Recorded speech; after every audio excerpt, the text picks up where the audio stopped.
관계상 또 제가 중간에 예배 말씀 가운데 또 하기 때문에 먼저 1절, 2절, 그 다음에 11절, 12절 이렇게 끊어서 또 계속해서 읽겠습니다. 16페이지입니다. 14장 1절 당시에 시날 왕 아브라벨과 엘리살레 왕 아리옥과 엘람 왕 그돌라오멜과 고임 왕 디달이 소돔 왕 베라와 고모라 왕 비르사와 아드마 왕 시납과 스보임 왕 세베멜과 벨라 곧 소알 왕과 싸우니라. 11절 12절 읽습니다. 네 왕이 소돔과 고모라의 모든 재물과 양식을 빼앗아가고 소돔에 거주하는 아브라함의 조카 롯도 사로잡고 그 재물까지 노략하여 갔더라. 14절입니다. 14절 아브라함이 그의 조카가 사로잡혔음을 듣고 집에서 길리고 훈련된 자 318명을 거느리고 다음같이 쫓아가서 16절부터 우리 23절까지 읽겠습니다. 모든 빼앗겼던 재물과 자기의 조카 롯과 그의 재물과 또 부녀와 친척을 다 찾아왔더라. 아브라함이 그돌라오멜과 그와 함께한 왕들을 쳐부수고 돌아올 때에 소돔 왕이 사회 골짜기 곧 왕의 골짜기로 나와 그를 영접하였고 살렘 왕 멜기세덱이 떡과 포도주를 가지고 나왔으니 그는 지극히 높으신 하나님의 제사장이었더라.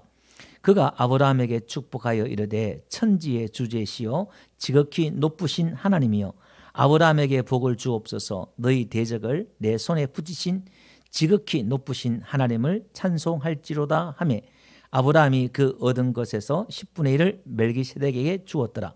소돔 왕이 아브라함에게 이르되 사람은 내게 보내고 물품은 내가 가지라. 아브라함이 소돔 왕에게 이르되 천지의 주제이시여 지극히 높으신 하나님 여호와께 내가 손을 들어 맹세하노니 내 말이 내가 아브라함으로 치부하게 하였다 할까요? 내게 속한 것은 실 한 오락이라도 또 덜매끈 한 가닥도 내가 가지지 아니하리라. 아멘. 할렐루야. 우리 앞뒤로 눈 인사할까요? 잘 오셨습니다. 반갑습니다. 예, 은혜 많이 받으세요. 오늘 영상으로 또 예배 드리신 분들 주의 이름으로 축복합니다. 예, 또 함께 하신 또 우리 이 예배 시간에 또 저와 여러분들 또 영상으로 예배 드신 모든 분들께 하나님의 은총이 함께하길 주의 이름으로 축원드립니다.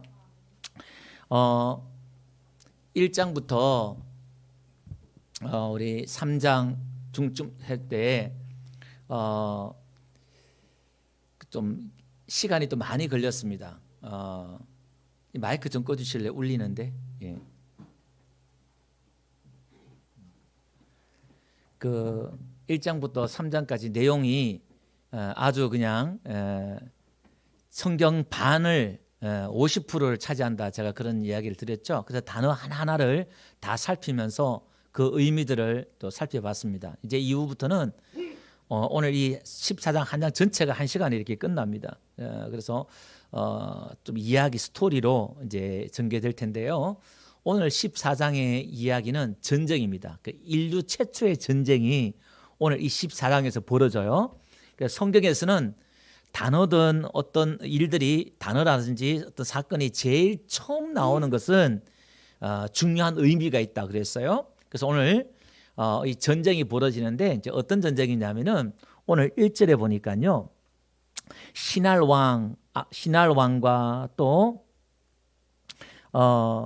엘람 왕, 그 다음에 고임 왕, 또 이렇게 나오지요. 예. 이 지금 여기 시날 왕 이렇게 나왔는데 이 시날이 어느 지역이냐면은 여러분 창세기 10장에 니므롯이 그 바벨이라는 나라를 세워요.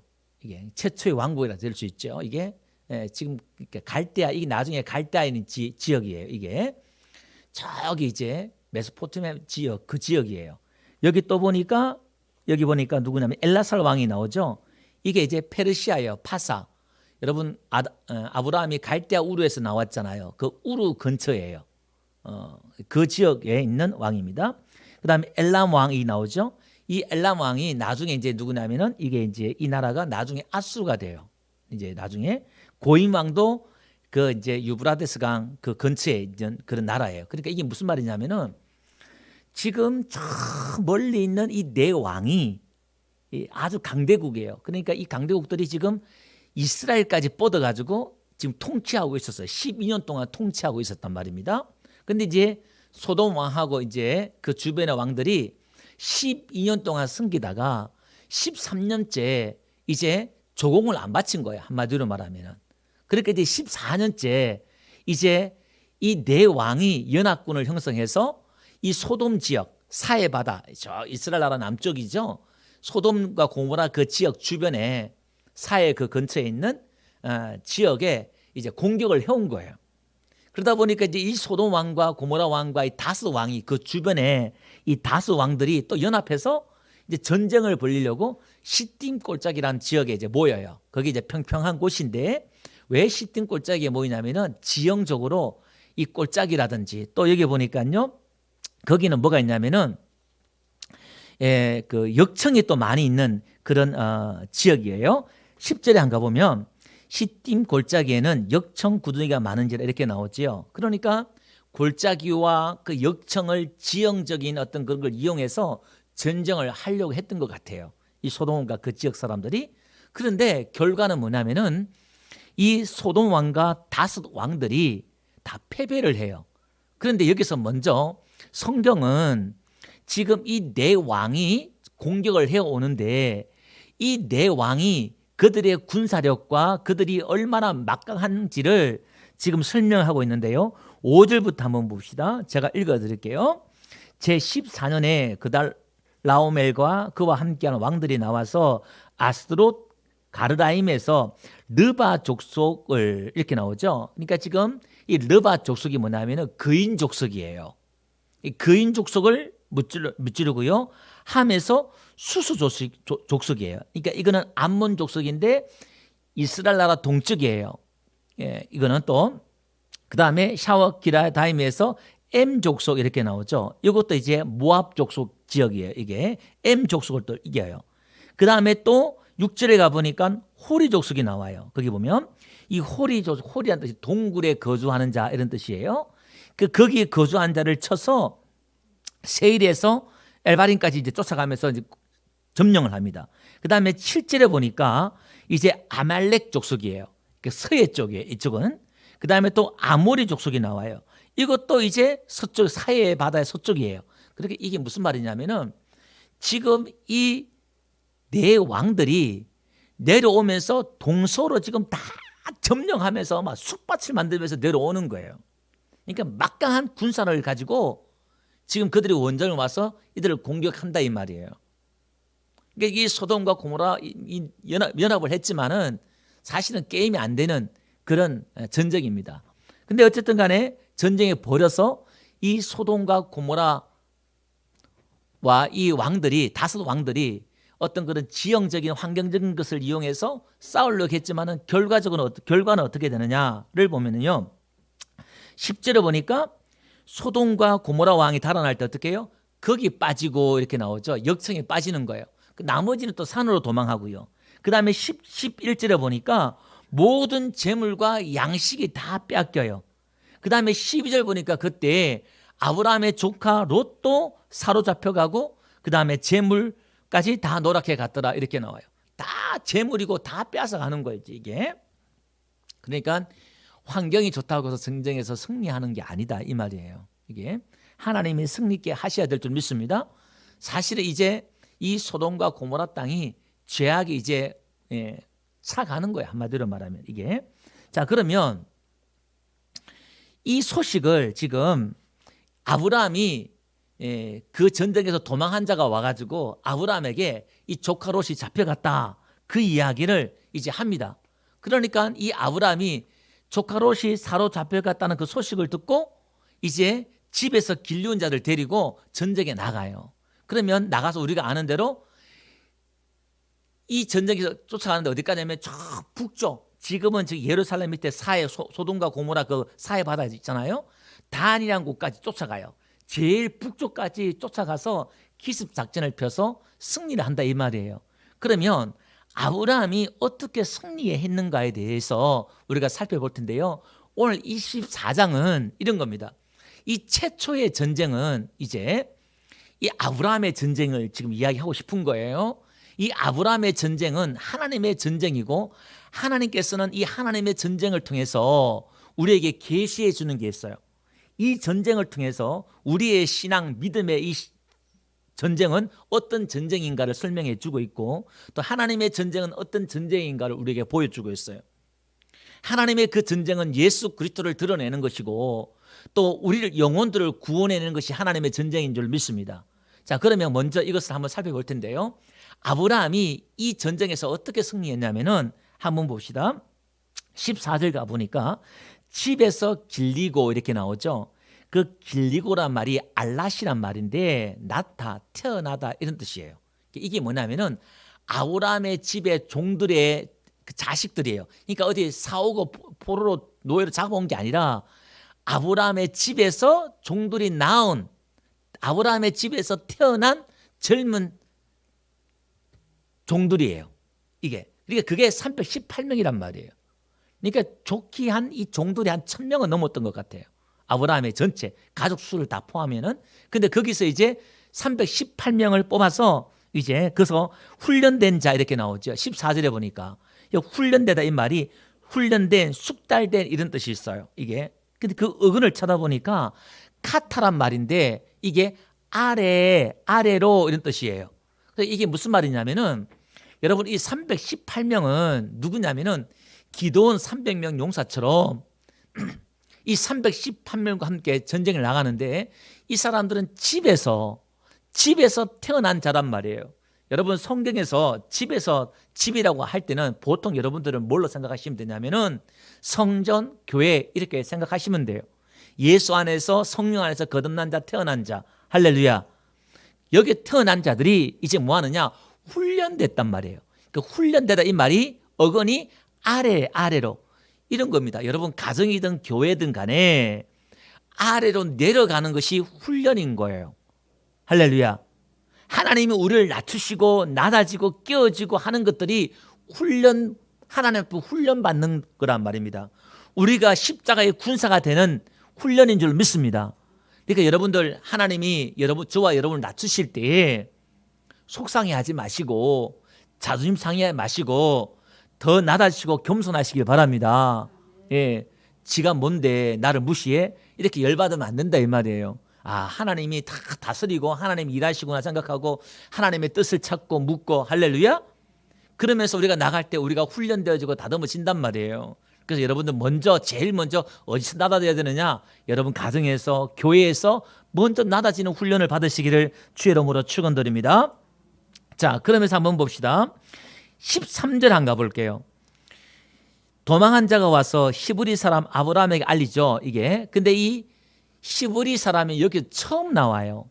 그러니까 히브리라는 말이 건너편, 저편에 있는 사람, 저편, 건너편 이런 뜻이에요. 그러니까 한마디로 말하면 건너온 자다 이런 뜻이에요. 이게 그리고 이제 좁은 의미는 이 가나안 땅에 살면서 갈대아어를 쓰는 사람을 히브리다 이렇게 말을 해요. 갈대아 지역에서 이제 아브라함이 왔으니까 이게 이 히브리 사람에게 이제 알리는데 한번 보세요. 자, 아브라함이 어디 있어요? 거기 보니까 마므레 아모리 족속 마므리의 상수리 숲을 근처에 거주하였더라. 그리고 마므레는 에스골의 형제요 또 아넬의 형제라. 이들은 아브라함과 뭐 했다 그래요?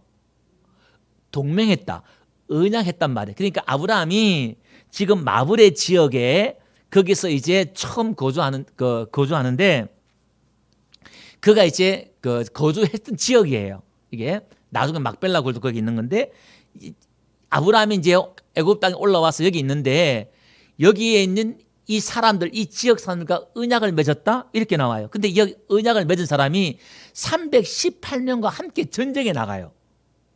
318명은 나간 게 아니라 24절 한번 가볼게요.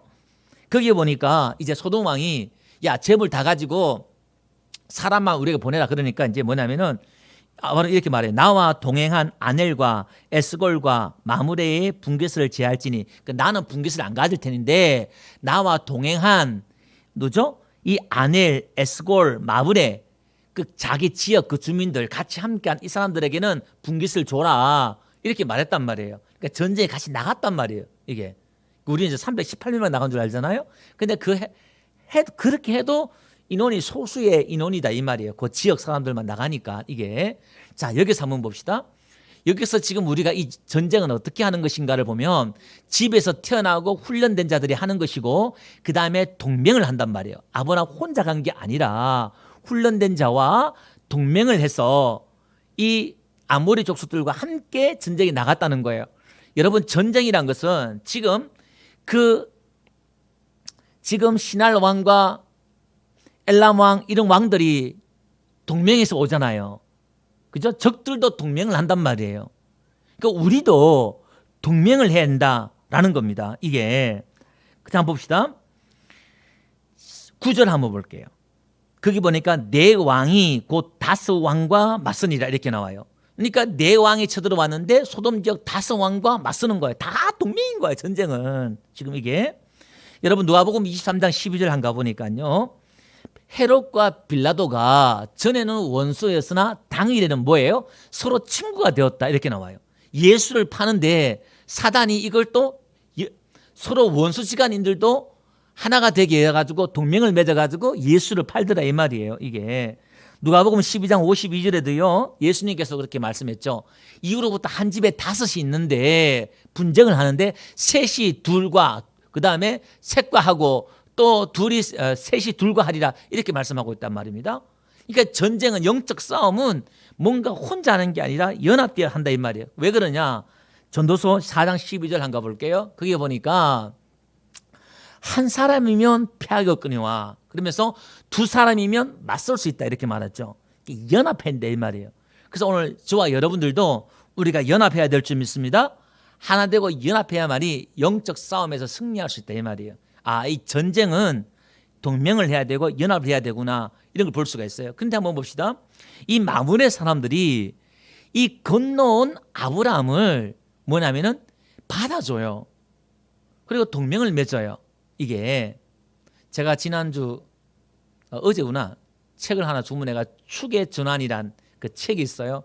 앞으로 다가올 이제 미래에 대해서 관한 그 책인데 아주 베스트셀러고 그래서 제가 읽어보니까 거기서도 그런 이야기가 잠깐 나오더라고요. 이렇게 여러분 나라가 강대국이 되고 이제 발전된 나라로 나가려고 그러면은 이민자를 받아들여야 된다는 거예요. 포용 정책, 그죠? 여러분 역사적으로 보면은 강대국들을 열강들은 전부 다 뭐냐면은 다 포용 정책을 이민자를 받아들이고 포용 정책을 한 나라들은 다 강대국이 됐다 이 말이에요. 배타적이고 이런 나라들은 큰 나라가 될 수 없단 말이에요. 여러분 우리의 개인적으로도요. 우리가 좀 이 포용적이고 수용적인 이런 믿음 이런 어떤 자세를 가질 때 더 하나님께서 강성해지는 은혜가 있는 줄 믿습니다. 그러니까 연합할 줄 알아야 된단 말이에요. 특히 교인들은 새 사람이 오거나 다른 사람들 다양한 사람들 올 때 서로 동맹을 맺고 연합을 한단 말이에요. 나와 조금 다르다 그래서 뭔가 차이가 난다 그래서 여러분 동맹을 안 하면 안 된단 말이에요. 영적 싸움을 할 수 없단 말이에요. 나와 다르더라도 우리가 동맹을 하고 연합하고 하나 되는 은혜가 있길 바랍니다.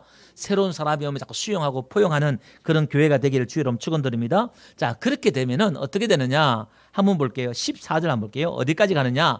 단까지 쫓아가요. 저 위에 북쪽까지 쫓아가요. 쫓기는 인생에서 쫓아내는 또 쫓아가는 그런 인생으로 바뀔 줄 믿습니다. 15절 한번 볼게요. 자, 그 밤에 그들을 쳐부수고 다메섹 왼편 그 다음에 호박까지 쫓아가요. 단에서 호박까지 한 80km가 돼요. 거기서 또 80km 더 호박까지 갈대아 쪽까지 가가지고 적들을 또 물리쳐요. 이게 여러분 한번 봅시다. 사사기 1장 19절 가보니까요. 유다가 있는데 이 유다가 뭐냐면은 그 뒤에 보니까 철병거가 있으므로 그들을 쫓아내지 못하였으며 이렇게 나와요. 그러니까 무서워서 그들이 철병거 요즘 말하면 뭐 탱크 전차가 있어서 못 쫓아냈다. 가나안 땅에 들어가서 못 쫓아냈다 이렇게 말하고 있잖아요. 근데 사실은요. 믿음이 없어서 그런 거예요.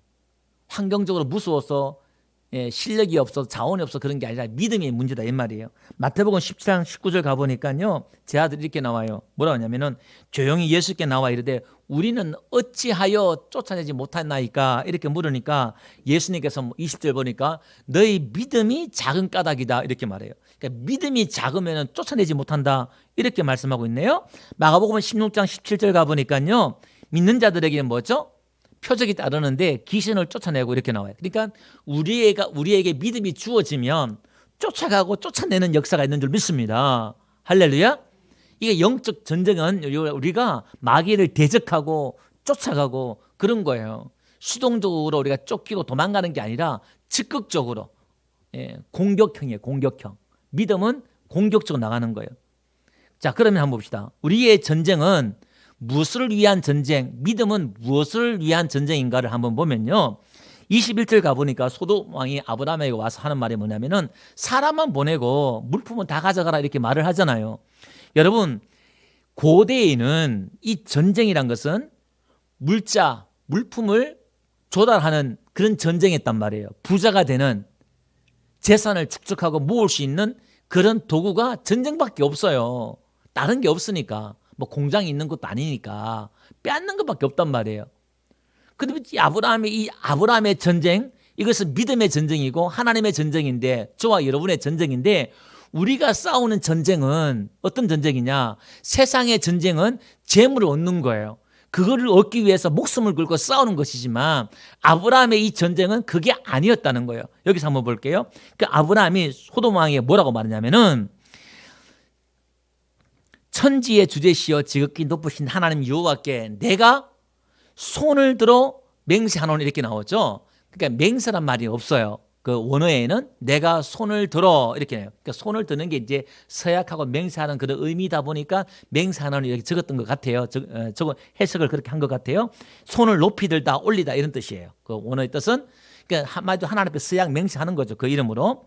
자, 아브라함이 하는 말이 뭐냐면은 23절 보니까 네 말이 내가 아브라함으로 치부하게 하였다 이렇게 말해요. 이 치부란 말이 아사르란 말인데 시필동사라고 해서 이게 뭐냐면 부자로 만들다 부를 얻다 이렇게 말해요.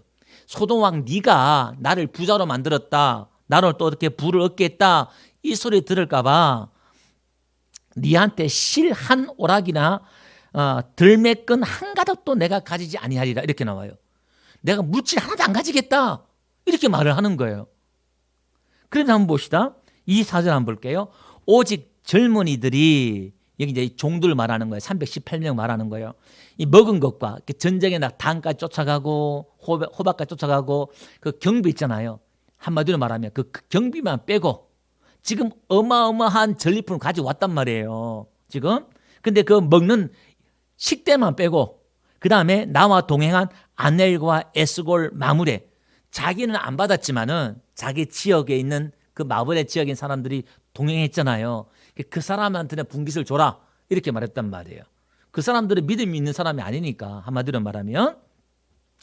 자, 그 다음에 한번 보세요. 그러니까 우리는 아브라함 이렇게 나와요. 12절 한번 봅시다. 그럼 아브라함의 이 전쟁은 무슨 전쟁이냐?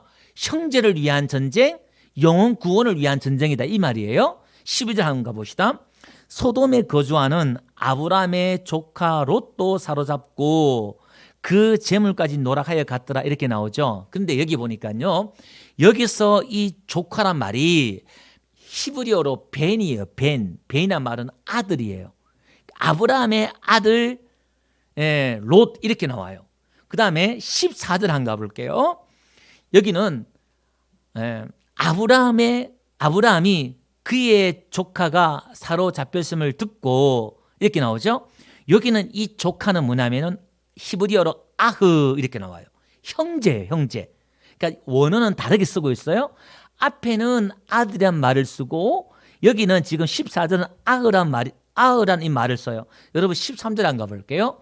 13절에 저 뒤에 가면 에스골의 형제요 이렇게 나오죠. 그 밑에서 두 번째 줄 보면 에스골의 형제 요게 아흐예요. 또 아넬의 형제 있죠. 그게 아흐예요. 같은 단어를 쓰고 있다 이 말이에요. 자, 무슨 말이냐면은 성경은 이 조카 롯은 아브라함에게 아들 같은 존재요. 형제라는 거예요. 그럼 이걸 통해서 우리에게 계시해 주는 게 뭐냐 한번 봅시다.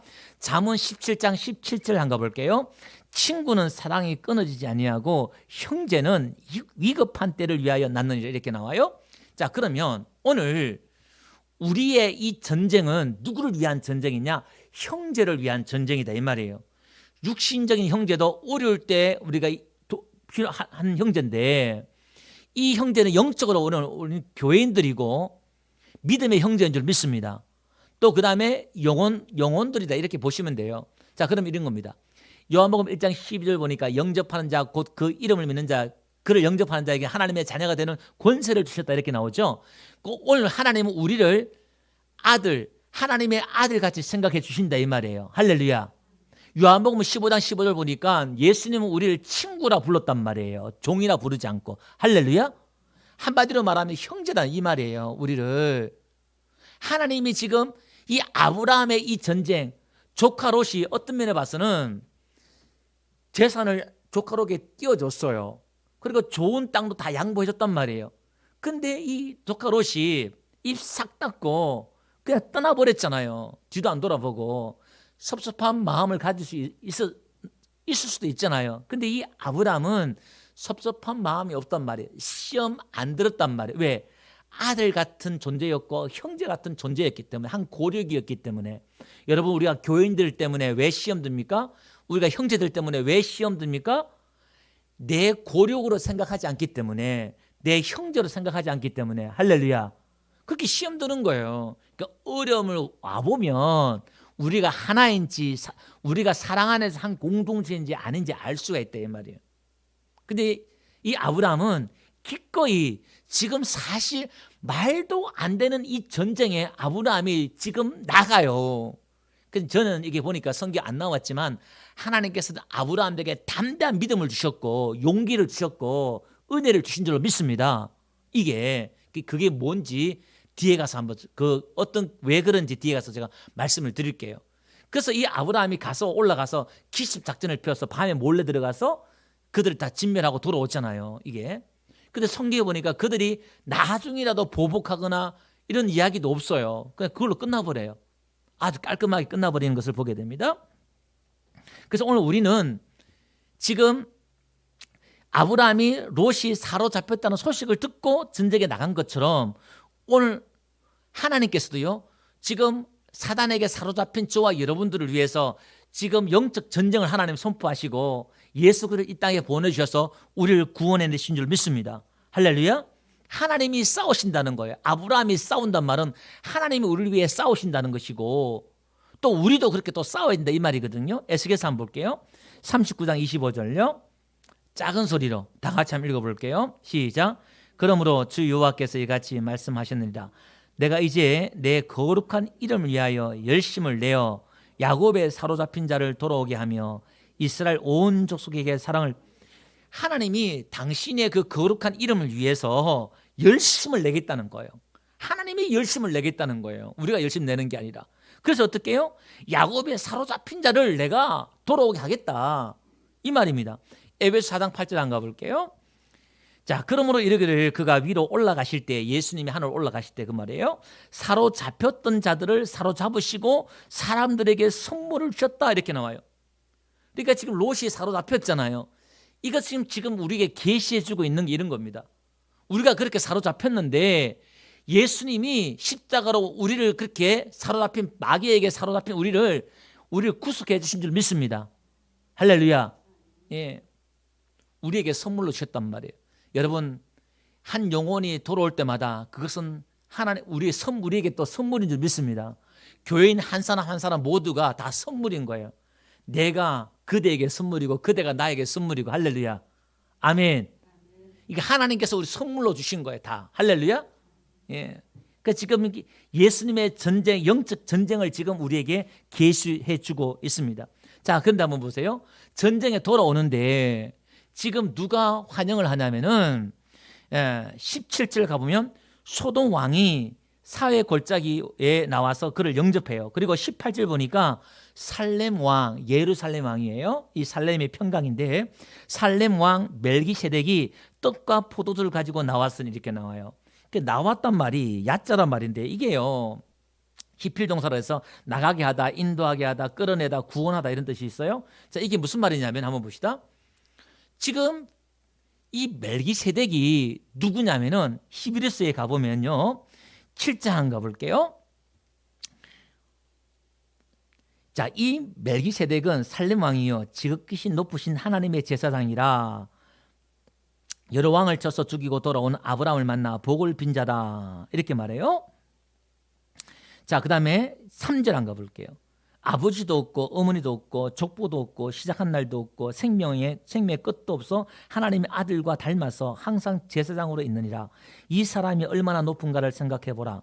조상 아브라함도 노량물 중 10분의 1을 그에게 주었느니라. 자, 이게 뭔 얘기냐면은 지금 이 멜기세덱 왕이 살렘 왕, 예루살렘의 왕이 실제 왕이에요. 왕이 나와서 이제 떡과 포도를 가지고 나와서 지친 군사들에게 이걸 주면서 음식을 준단 말이에요. 근데 이 멜기세덱이 누구냐니까 히브리서 와 보니까 이분이 족보도 없대요. 예수님이래요. 이게 지금 보니까요. 자, 5장 11절 안 가볼게요. 히브리서 5장 11절 다 같이 한번 읽어봅시다. 시작. 멜기세덱에 관하여는 우리가 할 말이 많으나 너희가 듣는 것이 두나무로 설명하기 어려우니라.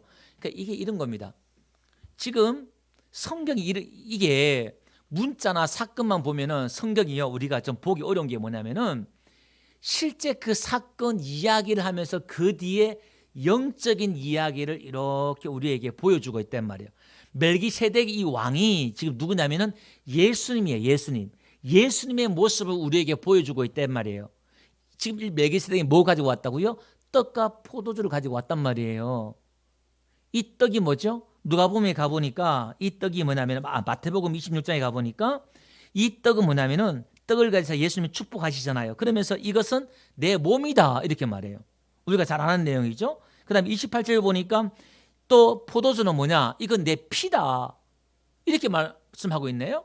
그러니까 지금 예수님의 그 몸을 가지고 나온단 말이에요. 그 왕인데 무슨 또 제사장이에요 이게.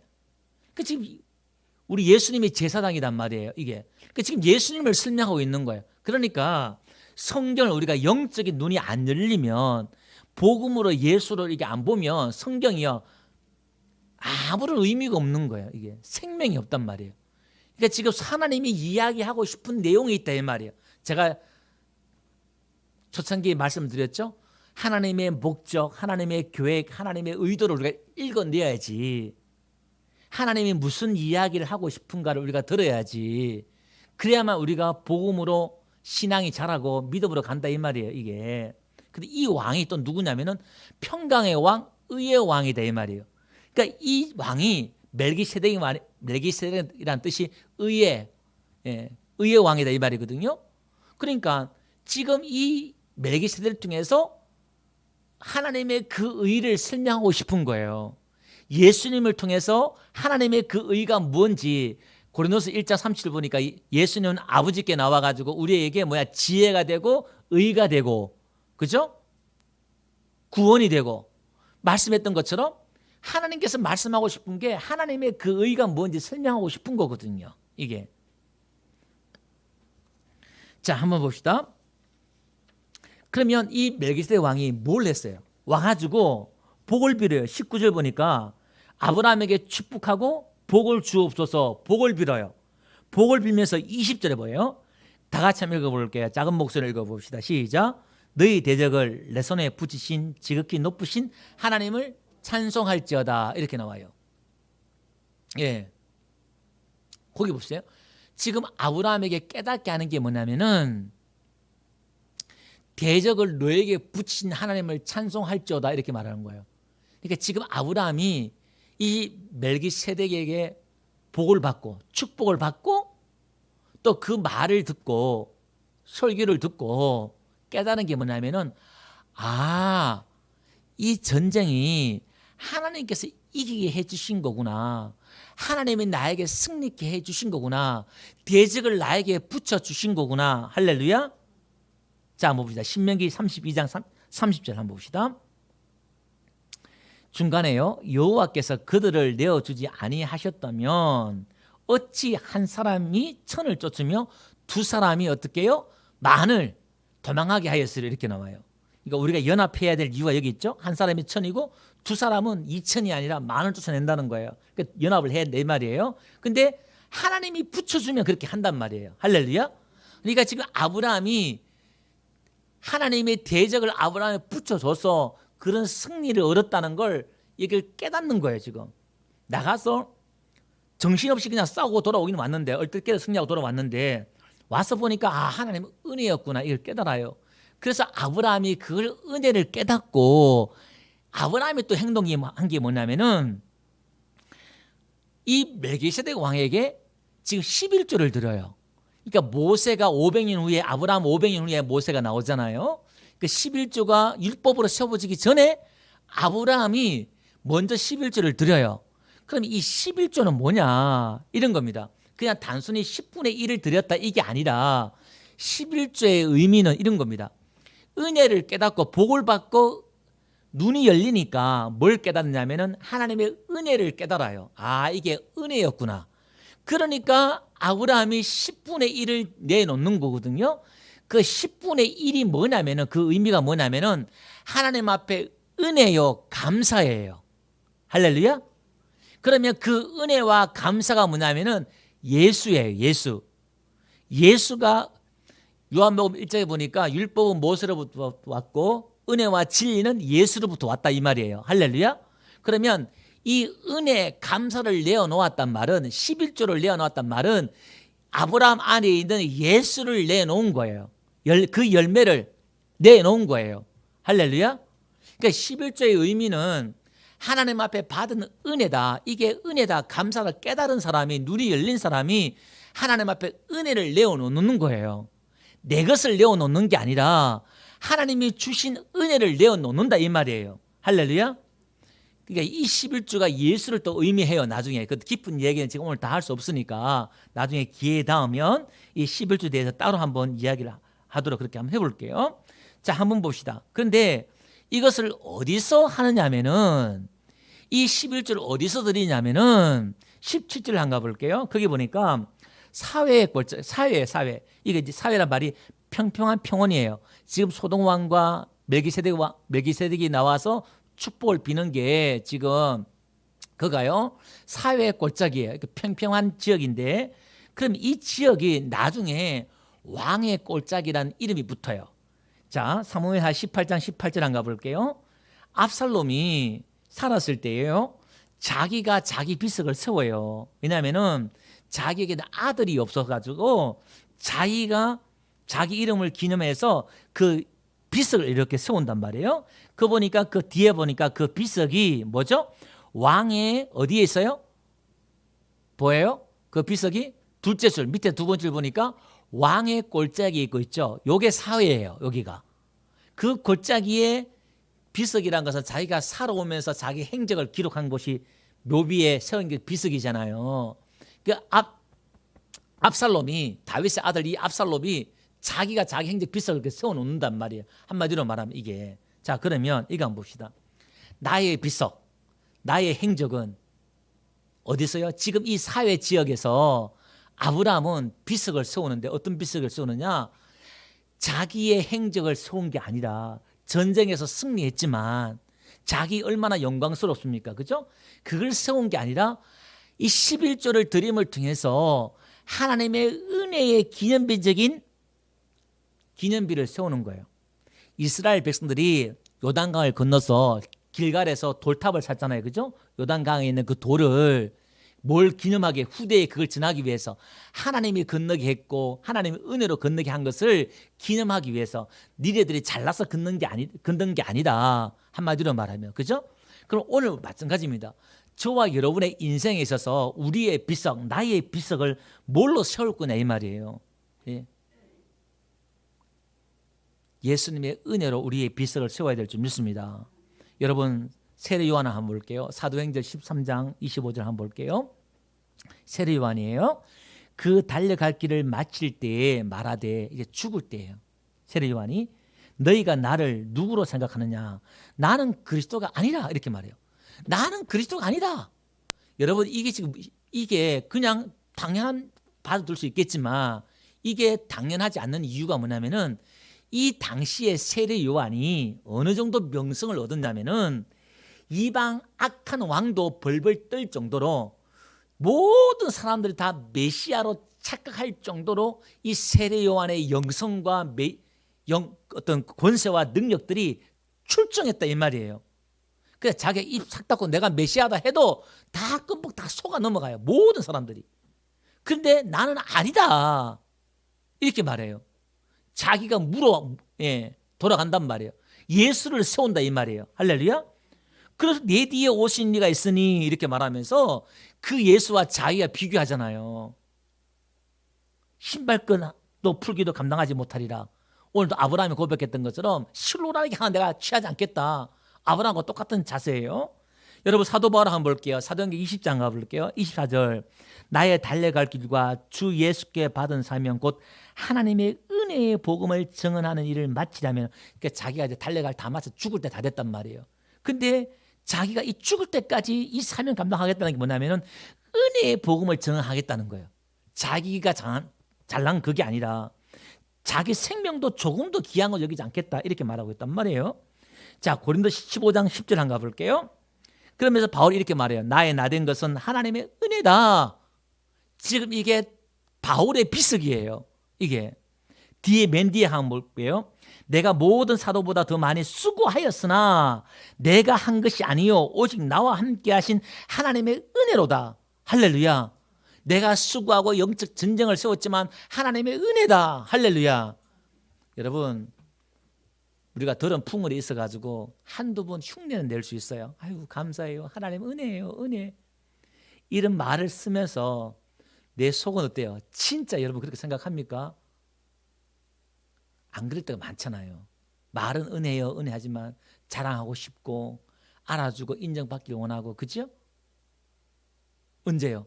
승리했을 때, 내가 잘했을 때, 어마어마한 업적을 세웠을 때, 뭐 아무것도 안 했을 때 다 은혜가 쉽게 말할 수 있겠지만 여러분들이 엄청난 일을 했을 때 그렇게 할 수 있냐는 말이에요.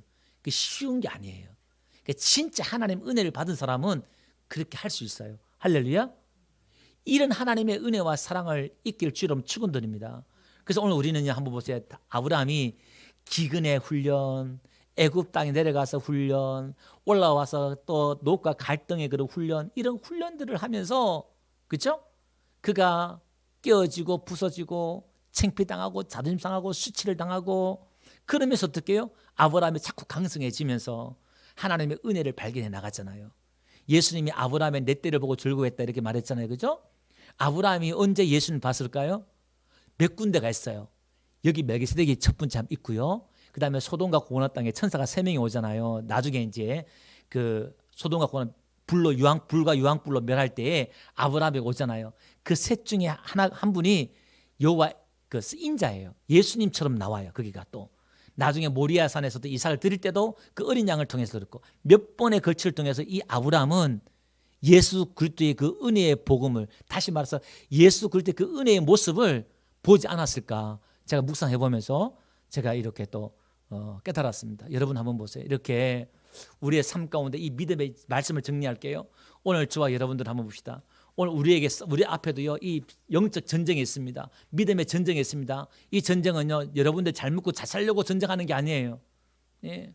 우리의 기도도 예배도요 어떻게 하면 성공하고 어떻게 하면 잘 되고 어떻게 하면 문제 해결하고 그게만 초점 맞추지 말고, 오늘 저와 여러분들을 우리의 이 믿음의 전쟁은 오늘도 저 사단 마귀에게 속고 귀신에게 속고 눈 어둡고 귀가 어둡고 앞을 보지 못하고 지옥으로 달려가고 있는 저 영혼들을, 사로잡힌 저 영혼들을 우리가 건져내야 될 줄 믿습니다. 그래서 오늘 믿음의 이 선한 싸움을 우리가 싸워야 될 줄 믿습니다. 할렐루야. 그리고 나서 어떻게 끝에 마지막에 우리가 고백할 일이 뭐죠? 하나님의 은혜였다. 자랑하는 것이 아니라 하나님의 그 나라는 어떻게 해요? 하나님을 자랑하는 것이고 내 자랑하는 게 아니다. 그래 말씀드렸죠? 그죠? 그래서 우리가 여기서 보세요. 지금 아브라함의 전쟁에 나갔는데 하나님이 눈에 나타나서 이렇게 막 기적으로 역사해 주셨어요? 아니에요. 한번 봅시다. 성경은 지금 하나님이 보이질 않아요. 그런데 영적으로 보이지 않지만 하나님이 놀랍게 역사하신 줄 믿습니다. 가나안 땅 여호수아 장군이 들어갔을 때에 그 가나안 적들을 물리칠 때에 하나님 눈에 나타나느냐? 안 나타났어요. 나타나지 않았단 말이에요.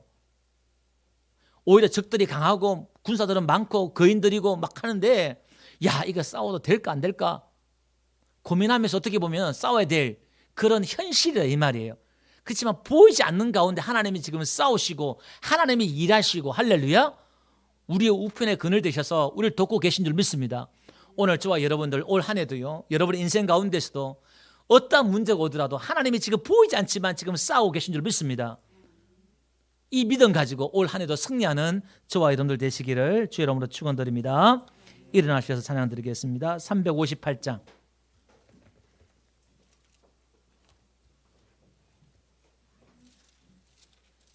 오늘 전쟁에 관한 찬양을 다 선택을 했어요. 358장.